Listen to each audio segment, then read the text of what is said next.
इमरान खान जब कप्तान थे तो वो स्पेशलिस्ट को प्रेफर करते थे, क्योंकि उनके हिसाब से from leadership point of view जब प्रेशर पड़ता है तो एक स्पेशलिस्ट उसको बेहतर हैंडल कर सकता है। और फिर बांग्लादेश से भी खेल रहे हैं, घर में बांग्लादेश आराम से हारते नहीं है बाय द वे।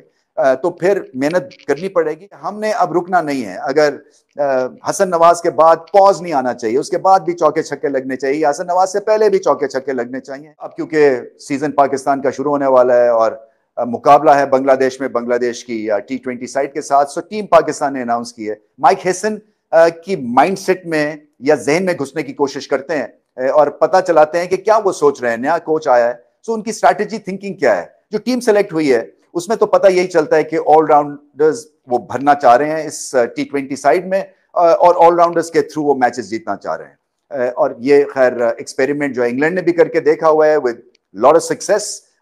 मगर ऑलराउंडर्स की जो अहलियत है, काबिलियत है, वो कितने पाए की है, वो तो ओनली टाइम विल टेल। जब आप एक हाई क्वालिटी का टूर्नामेंट खेलेंगे, एक वर्ल्ड कप खेलेंगे, या टेस्टिंग कंडीशंस में ऑलराउंडर्स को जब बैटिंग करनी पड़ेगी या बॉलिंग करनी पड़ेगी, तो फिर पता चलेगा कि वाकई ये स्ट्रैटेजी दुरुस्त है या कि कहीं ना कहीं आपको स्पेशलिस्ट की भी जरूरत है। क्योंकि ये डिबेट जो है ना, ये बहुत अरसे से चलती थी।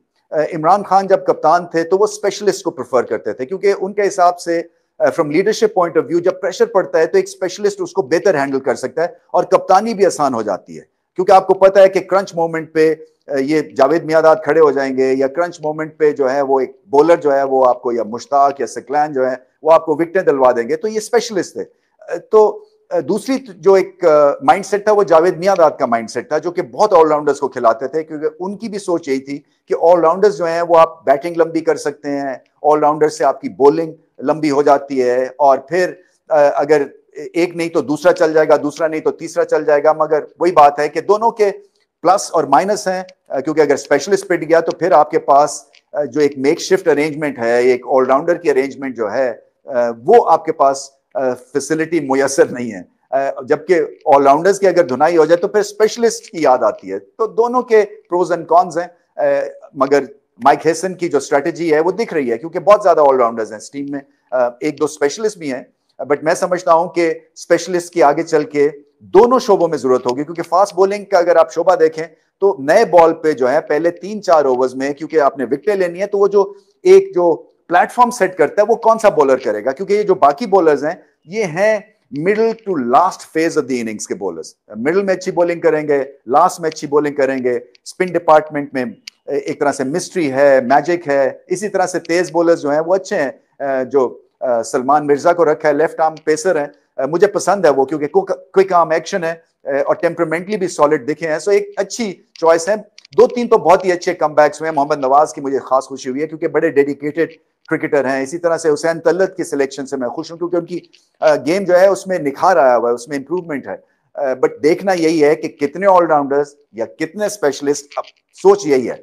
देखिए, ऑलराउंडर्स अगर आप भरते हैं तो इससे क्या होता है, इससे ये है कि अगर आपने स्पीड पकड़नी है बल्ले के साथ, और मेरे ख्याल में सबसे ज्यादा एम्फेसिस जो है वो इसी चीज को लेके इस टीम को सिलेक्ट किया गया है, या आगे चल के जो एक ज़हन बना हुआ है सिलेक्टर्स का और टीम के थिंक टैंक का, वो यही है कि हमने अब रुकना नहीं है। अगर हसन नवाज के बाद पॉज नहीं आना चाहिए, उसके बाद भी चौके छक्के लगने चाहिए, हसन नवाज से पहले भी चौके छक्के लगने चाहिए।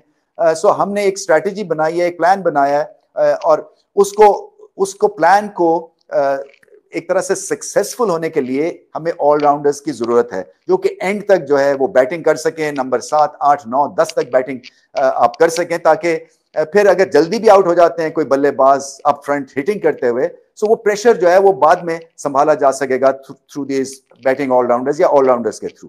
बॉलिंग में देखे ना, अगर मैं समझता हूं कि जो चाहे आपकी व्हाइट बॉल क्रिकेट हो या टेस्ट क्रिकेट हो, बॉलर्स आपको मैचेस जिताते हैं। सो बॉलिंग में मैं समझता हूं कि नए बॉल के ऊपर आप जो है वो थोड़ा सा आपका स्ट्रगलिंग टाइम शुरू हो सकता है, और वहां पे आपको एक आधे स्पेशलिस्ट की जरूरत है। इसी तरह से बैटिंग में ठीक है, मिडिल ऑर्डर में सलमान अली आ गए, अच्छा खेल रहे हैं, हसन नवाज बहुत अच्छा खेल रहे हैं, बट वही बात है कि हिट एंड मिस पे अगर कहीं ज्यादा मिस होने शुरू हो गए तो फिर भी आपको स्क्वाड में एक ऐसा स्पेशलिस्ट चाहिए जो कि अच्छी टॉप क्वालिटी बॉलिंग अटैक को संभाल ले, कोई एब्जॉर्ब कर ले प्रेशर, और उसके बाद इर्द गिर्द उसके जो बल्लेबाज हैं वो स्कोरिंग रेट को फिर चार्ज अप कर दें। बट एनीवे, अभी it's too early to make a call on that. Allrounders successful रहते हैं या स्पेशलिस्ट सक्सेसफुल रहते हैं, ज्यूरी इज आउट, रिजल्ट से पता चल जाएगा। मगर टीम जो है ये इंटरेस्टिंग और एक्साइटिंग है, और फिर बांग्लादेश से भी खेल रहे हैं घर में, बांग्लादेश आराम से हारते नहीं है बाय द वे। तो फिर मेहनत करनी पड़ेगी, शायद आपके कॉम्बिनेशन भी टेस्ट हो जाए बांग्लादेश में। और फिर उसके बाद क्योंकि वेस्ट इंडीज में भी व्हाइट बॉल टूर्नामेंट या सीरीज है, तो वहां पे भी ये टीम टेस्ट होगी। अच्छी बात है, इसलिए कि आपको भी आइडिया हो जाएगा कि कॉम्बिनेशन जो है ये फॉरेन सॉइल पे चलता है, कितना कामयाब होता है कितना नहीं होता है। तो इसके अंदर जो है वो सोचो विचार की जरूरत होगी। सिर्फ आपने ठीक ऑलराउंडर सेलेक्ट करने, ये बड़ा जरूरी है। मैं समझता हूं कि आगे चल के ये टीम जो है इसमें इतनी पोटेंशियल है कि अगली टीम्स को ये टफ टाइम दे सकती है, मगर ये एक यंग कॉम्बिनेशन है, एक नई सोच है, इसको थोड़ा सा वक्त लगेगा मैच्योर होने में।